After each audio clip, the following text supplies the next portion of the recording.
Manchester City have a story in European football like no other club. City got their first taste of this type of football in 1968 after winning the league title for just the second time the previous year. City's first European campaign, however, was very, very disappointing, getting eliminated in just the first round. However, City did win the FA Cup this season, and the following year were therefore qualified into the European Cup Winners' Cup. This second spell in Europe just a season later was almost a polar opposite. City went all the way, winning the Cup Winners' Cup with a 2-1 win over Gornik in the final. Over the next 10 or so years, City had various decent campaigns in Europe, but none went quite as far as that of 1970. But it wasn't until the 2003-2004 season that City would qualify for European football again. City unfortunately only made it to the second round, but City were now stable in the Premier League and European football was to come thick and fast. 5 seasons later, City qualified for the Europa League yet again. This was again through the Fair Play League, but this time around it was different. City had far more funds at their disposal following the takeover. In the round of 32, City met FC Copenhagen, followed by another Danish side in BK Aalborg in the round of 16. In the quarter-final, Manchester City met Hamburg, and City won the away leg 2-1 before unfortunately being eliminated in the quarter-final stage after a 3-1 loss at home. In the 2009-2010 season, City did not play in Europe, narrowly missing out on Champions League qualification. This Europa League campaign was unsuccessful, with City being eliminated at the round of 16 phase by Dynamo Kiev. The following season, however, City would qualify for the Champions League, so the 2011-12 season came around. This was huge in many respects for City. However, City's first European Cup campaign in over 40 years proved very difficult. City were placed in a group with German giants Bayern Munich, who had won the European Cup on many occasions, Napoli, a huge Italian side, and Villarreal of Spain. And City actually achieved the highest ever points total in a group stage to not make it to the knockouts. City were forced into the Europa League knockouts instead. City would beat Porto in the round of 32 before drawing another Portuguese side in Sporting Lisbon in the round of 16. City lost the first game, the away leg, by just 1-0, but City went 2-0 down, meaning they were 3 goals and away goals behind at half-time. However, a goal from Sergio Aguero and a penalty from Mario Balotelli reignited City fans' dreams. Another goal from Sergio Aguero came, meaning it was 3-3 on aggregate, but Sporting led on away goals. City were just 1 goal away from qualifying for the quarter-final. In the 96th minute, the 6th minute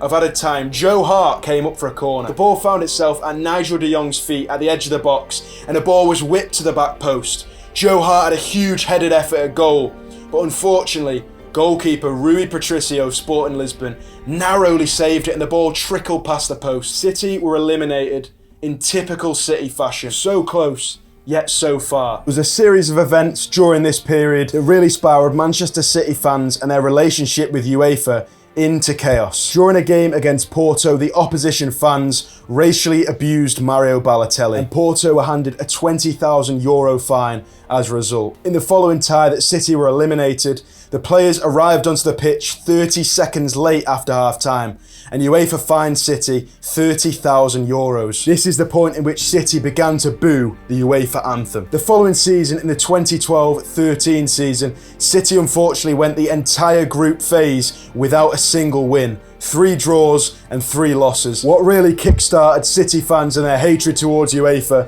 happened the following season though. In terms of football, City quite comfortably got through the group and qualified for the knockout stages, but UEFA handed City a £49 million fine for breaches of financial fair play, restrictions that were only introduced in 2012. This is when the booing of the anthem directed at UEFA truly began. This intensified against CSKA Moscow in the group stage in the 2013-14 season.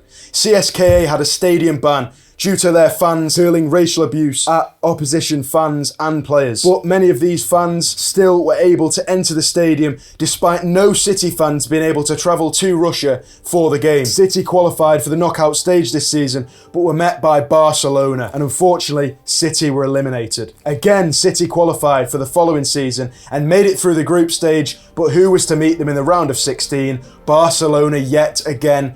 and City were yet again knocked out. In the 2015-16 season, City cruised through to the knockout stage yet again and were met by PSG in the quarter-final. And after two hardly fought legs, Kevin De Bruyne's strike won Manchester City the game 3-2 on aggregate in the second leg. In the semi-finals, the furthest City had ever gone in Europe, City were met by, at the time, 10-time Champions League winners Real Madrid. The first leg at the Etihad was a 0-0 draw, and the second leg, an own goal from Fernando at the Bernabeu, was enough to see Real Madrid into the final before going on to win an 11th Champions League the following season. This was Pep Guardiola's first season in charge, and City stormed through to the knockout stages, but it was in form AS Monaco that knocked City out on away goals after a thrilling two-legged tie that saw City go out 6-all on aggregate. In the 2017-18 season, City made it to the quarter-final stage and drew Liverpool. City came away from Anfield in the first leg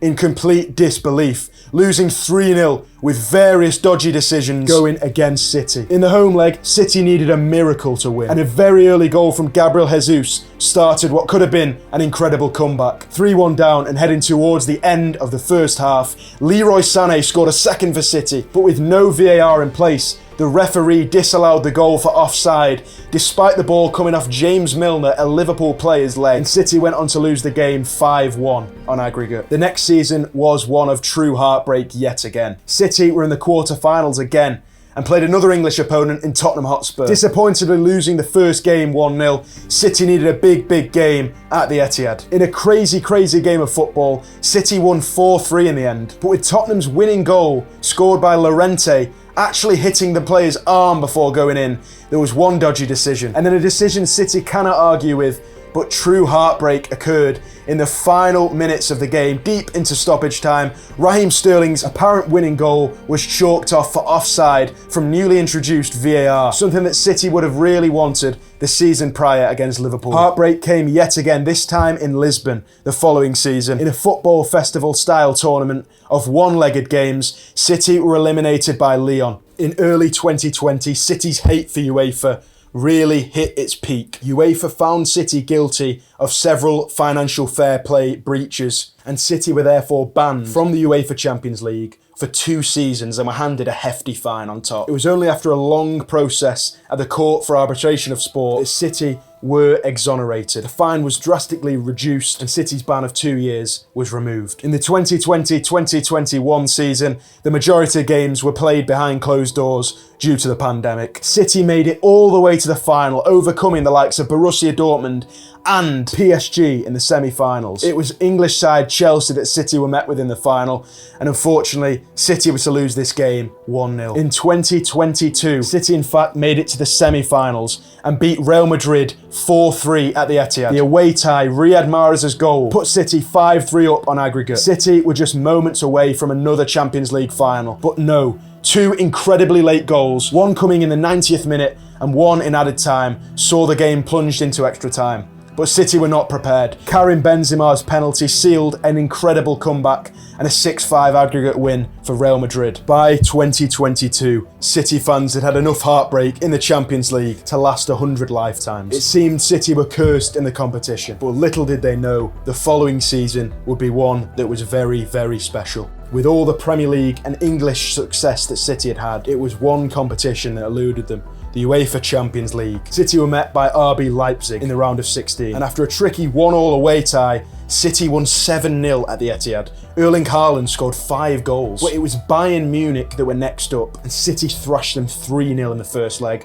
with a nice 1-1 away draw, seeing them through 4-1 victors over 2 legs. But guess who waited for City in the semi-final?